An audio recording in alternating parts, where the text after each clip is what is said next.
ಹೊಸ ವರ್ಷದ ಹಾರ್ದಿಕ ಶುಭಾಶಯಗಳು.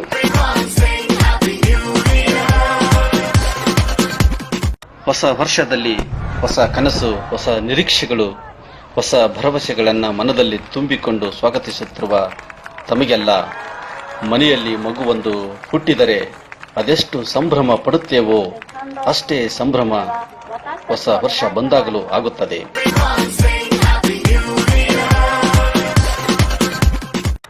ಹೊಸ ವರ್ಷವನ್ನ ಜನವರಿ 1ರಂದೇ ಏಕೆ ಆಚರಿಸಬೇಕು ಗೊತ್ತಾ? ಅಷ್ಟಕ್ಕೂ ಏನಿದರ ಇತಿಹಾಸ, ಜನರು ಹೇಗೆಲ್ಲ ಖುಷಿ ಪಡುತ್ತಾರೆ ಇತ್ಯಾದಿ ವಿಷಯಗಳ ಬಗ್ಗೆಯೇ ತಿಳಿಯುತ್ತಾ ಹೊಸ ವರ್ಷದ ಹಾಡುಗಳನ್ನ, ಸನ್ನಿವೇಶಗಳನ್ನು ನೋಡಿ ಖುಷಿ ಪಡೋಣ.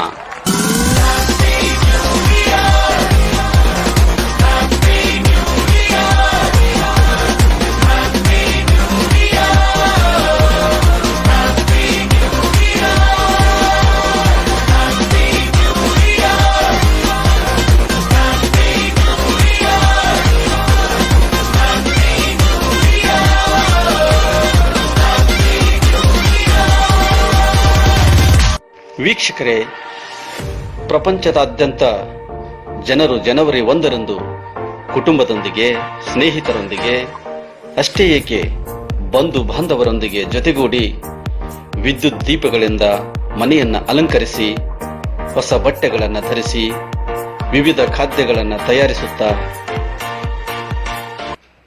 ಸಿಡಿಮದ್ದುಗಳನ್ನು ಸಿಡಿಸುವ ಮೂಲಕ, ಪಾರ್ಟಿಗಳನ್ನು ಏರ್ಪಡಿಸುವ ಮೂಲಕ ಅದ್ಧೂರಿಯಾಗಿ ಆಚರಿಸುತ್ತಾರೆ. ಡಿಸೆಂಬರ್ 31ರ ಸಂಜೆಯಿಂದಲೇ ಹೊಸ ದಿನದ ಬರುವಿಕೆಗೆ ಕಾತರದಿಂದ ಕಾಯುತ್ತಾ ಮೋಜು ಮಸ್ತಿಯಲ್ಲಿ ತೊಡಗಿಕೊಳ್ಳುತ್ತಾರೆ. ಅದು ಹೇಗಂತ ಗೊತ್ತಾ? ನೋಡೋಣ ಬನ್ನಿ.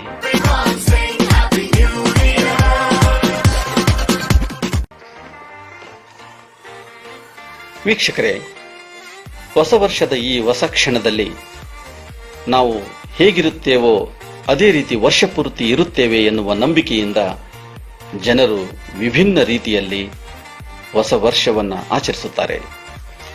ಕೆಲವರು ಈ ಕ್ಷಣವನ್ನ ರುಚಿಯಾದ ಭೋಜನ ಸೇವಿಸುವ ಮೂಲಕ, ಹಲವರು ಹೊಸ ಸ್ಥಳಗಳಿಗೆ ಪ್ರವಾಸಕ್ಕೆ ಹೋಗಿ ಚಾರಣ ಮಾಡುವ ಮೂಲಕ, ಇಲ್ಲವೇ ದೇವರ ದರ್ಶನವನ್ನ ಮಾಡಿ ಆಶೀರ್ವಾದ ಪಡೆಯುವ ಮೂಲಕ ಹೊಸ ವರ್ಷದ ಈ ದಿನವನ್ನ ಸಂತೋಷದಿಂದ ಬರಮಾಡಿಕೊಳ್ಳುತ್ತಾರೆ.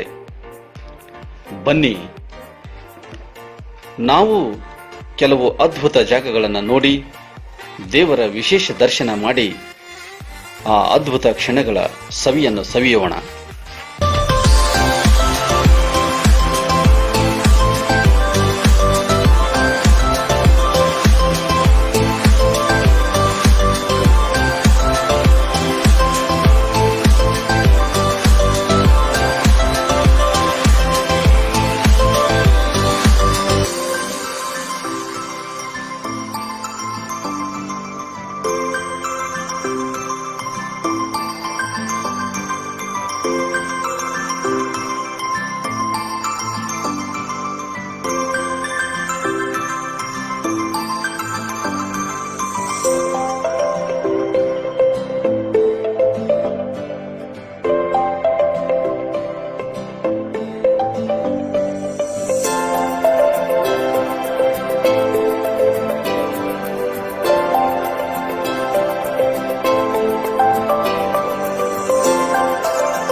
ವೀಕ್ಷಕರೇ, ನಿಮಗೊಂದು ವಿಷಯ ಗೊತ್ತಾ?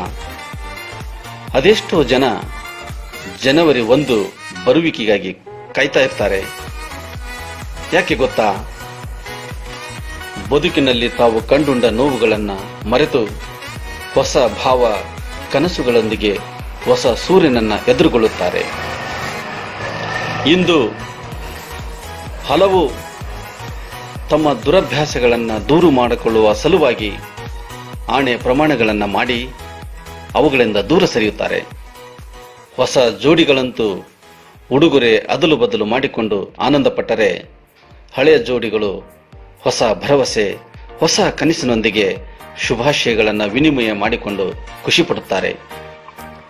ಮಕ್ಕಳಿಗೂ ಇದು ಹೊಸ ಚೈತನ್ಯವನ್ನು ತಂದುಕೊಡುತ್ತದೆ. ಬನ್ನಿ, ಜಗತ್ತಿನಾದ್ಯಂತ ಜನ ಯಾವ ರೀತಿ ಸಂಭ್ರಮದಿಂದ ಹೊಸ ವರ್ಷವನ್ನ ಆಚರಿಸುತ್ತಾರೆ ಅಂತ ನೋಡಿಕೊಂಡು ಬರೋಣ.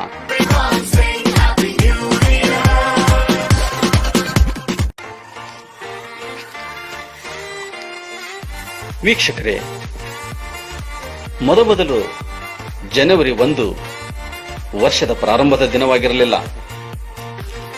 ಕೆಲವರು ಇದನ್ನ ಮಾರ್ಚ್ 25ರಂದು ಆಚರಣೆ ಮಾಡಿದರೆ, ಮತ್ತೆ ಕೆಲವರು ಡಿಸೆಂಬರ್ 25ರಂದು ಆಚರಿಸ್ತಾ ಇದ್ರು. ನಮ್ಮ ದೇಶದ ಸಂಸ್ಕೃತಿಯಲ್ಲಿ ನಮಗೆ ಯುಗಾದಿಯೇ ಹೊಸ ವರ್ಷದ ಆರಂಭ. ಆ ಕಾಲದಲ್ಲಿ ನಿಸರ್ಗದಲ್ಲಿ ಹೊಸ ಚಿಗುರು, ಹೊಸತನ, ನಮ್ಮಲ್ಲೂ ಚೈತನ್ಯ ತುಂಬುತ್ತದೆ. ಅದೇ ಹೊಸ ವರ್ಷವೆಂಬ ನಂಬಿಕೆ ನಮ್ಮಲ್ಲಿದೆ.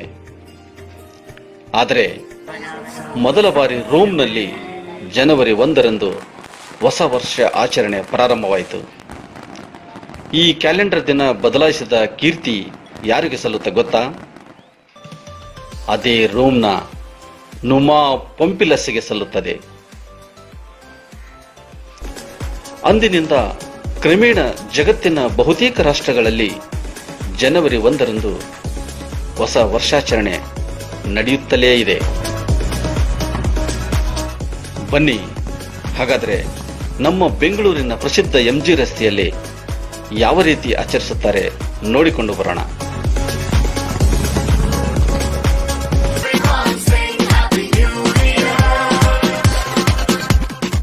ವೀಕ್ಷಕರೇ, ಹಿಂದೆ ಒಂದು ವರ್ಷದಲ್ಲಿ ಕೇವಲ 310 ದಿನಗಳಿದ್ದವು. ಆದರೆ ಜೂಲಿಯಸ್ ಸೀಸರ್ ಖಗೋಳಶಾಸ್ತ್ರಜ್ಞ ಭೂಮಿ ಸೂರ್ಯನನ್ನ ಸುತ್ತಲು 365 ದಿನ ಮತ್ತು 6 ಗಂಟೆ ಬೇಕು ಎಂದು ವೈಜ್ಞಾನಿಕವಾಗಿ ತಿಳಿದ ನಂತರ ವರ್ಷಕ್ಕೆ 10 ತಿಂಗಳಿರುವುದನ್ನು ಬದಲಾಯಿಸಿ 12 ತಿಂಗಳನ್ನಾಗಿ ಮಾಡಿದ. ಜನವರಿಯನ್ನ ಮೊದಲು ರೋಮನ್ ದೇವರಾದ ಜಾನಸ್ ಹೆಸರಿನಿಂದ ಕರೀತಾ ಇದ್ದರಂತೆ. ನಂತರ ಈ ಹೆಸರು ರೂಪಾಂತರಗೊಳ್ಳುತ್ತಾ ಈಗ ಜನವರಿಯಾಗಿದೆ. ಬನ್ನಿ, ಇದೇ ಸಂದರ್ಭದಲ್ಲಿ ಹ್ಯಾಪಿ ನ್ಯೂ ಇಯರ್ ಸಾಂಗ್ಗಳನ್ನು ನೋಡಿಕೊಂಡು ಬರೋಣ.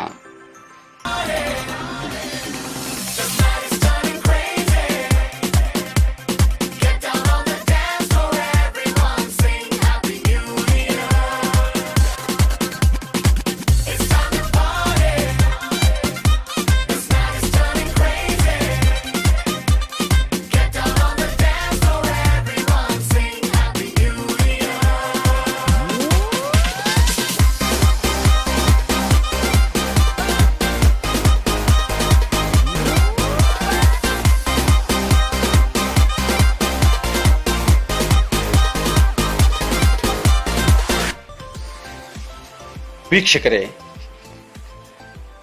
ಜೂಲಿಯನ್ ಕ್ಯಾಲೆಂಡರ್ ಲೆಕ್ಕದಲ್ಲಿ ವರ್ಷದ ಉದ್ದವು ಹೆಚ್ಚಾಗಿತ್ತು. ಹಾಗಾಗಿ ಹೊಸ ಆಲೋಚನೆಯಲ್ಲಿದ್ದ ಅಂದಿನ ಪೋಪರಿಗೆ ಅಲೋಸಿಯಸ್ ಲಿಲಿಯಸ್ ಎಂಬ ವೈದ್ಯನಿಂದ ರಚಿಸಿದ ಕ್ಯಾಲೆಂಡರ್ ಅತ್ಯಂತ ಸೂಕ್ತವಾಗಿ ಕಂಡಿತು. ಅಂದಿನ ಪೋಪರಾಗಿದ್ದ 13ನೇಯ ಗ್ರೆಗೋರಿಯಿಂದ ಗ್ರೆಗೋರಿಯನ್ ಕ್ಯಾಲೆಂಡರ್ ಫೆಬ್ರವರಿ 24 1682ರಂದು ಜಾರಿಗೆ ತಂದರು. ಈಗ ಬಹುತೇಕ ಎಲ್ಲರೂ ಇದನ್ನೇ ಹೆಚ್ಚಾಗಿ ಉಪಯೋಗಿಸುತ್ತಾರೆ.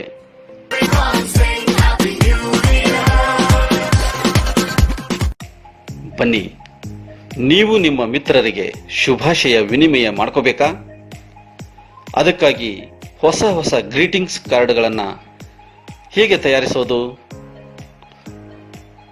ನೋಡಿ ಬನ್ನಿ.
ವೀಕ್ಷಕ ಪ್ರಭುಗಳೇ, ನೀವು ಈಗಲೇ ಗ್ರೀಟಿಂಗ್ ಕಾರ್ಡ್ ತಯಾರಿಸಿ ಖುಷಿಪಡಿ.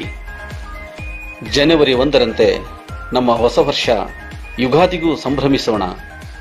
ಖುಷಿ ಪಡಲು 365 ದಿನಗಳು ನಮಗೆ ಹಬ್ಬವಿದ್ದಂತೆ ಅಲ್ಲವೇ?